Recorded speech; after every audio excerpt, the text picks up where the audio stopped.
민주당의 이 최고위원 경선에서 또 예상 밖의 상황이 펼쳐지면서 정치권의 이목을 집중시키고 있습니다. 유일한 원외 후보입니다. 또 막말 그리고 폭행 논란 등으로 이 당 내에서도 논란이 많았던 그런 인물인데요. 바로 정봉주 후보가 지금까지 선두를 달리고 있는 겁니다.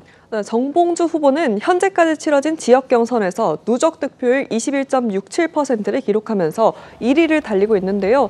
정 후보가 최고위원 후보로 나설 때까지만 해도 민주당에서 잘하면 턱걸이할 것이란 관측이 나왔던 만큼 뜻밖의 선전이란 평가가 나오고 있고요.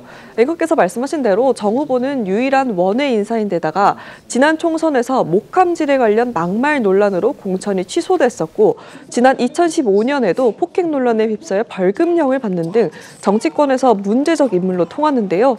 때문에 당 지도부는 물론 친명계에서도 예측이 어렵고 팀플레이가 안 되는 정치인이라며 거리를 두는 분위기였던 것으로 알려졌습니다.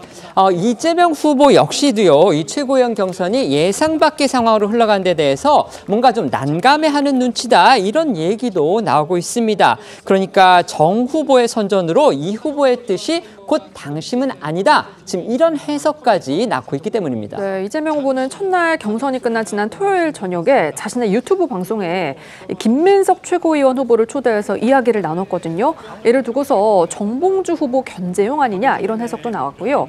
이 후보, 김 후보 순위가 이해가 안 된다면서 다소 당황스럽다는 기색을 드러내기도 했습니다. 지난 주말 정봉주 후보 모습 먼저 보시고요. 이재명 후보 유튜브 방송 이어서 보겠습니다.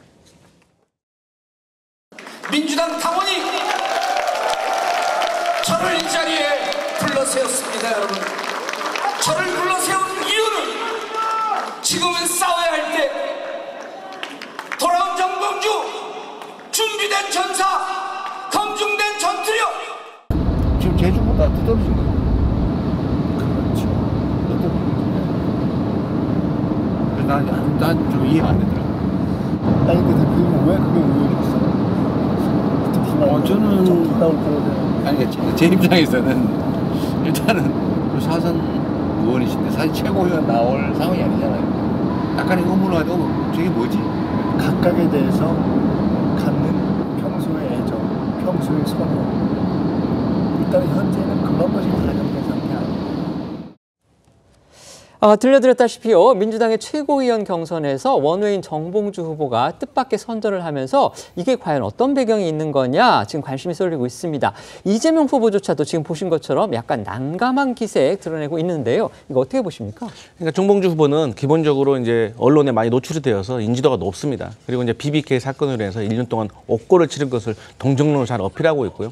이번에 22대 총선에서도 어쨌든 당을 위해 후보를 사퇴했다라고 이제 어필을 하고 있기 때문에 이게 당원들에게 조금 평가를 받는 것 같습니다.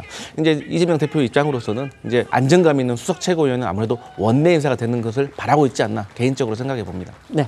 일단 뭐 유일한 원내외니까요. 지금 뭐 정봉주 지금 후보 같은 경우는 계속 지금 탄핵을 외치고 있어요. 아마 이런 것들이 이제 좀 소구력을 가지고 있는 게 아닌가 싶습니다. 결국은 이렇게 되면 이재명 대표가 된다 하더라도 이 장외에 있는 어떤 강성 목소리가 상당히 어떤 민주당 지도부를 어떤 장악해낼 가능성 그게 높기 때문에 이재명 대표의 어떤 운신의 폭이 좁아지지 않을까라는 그런 전망도 해볼 수 있을 것 같습니다. 네.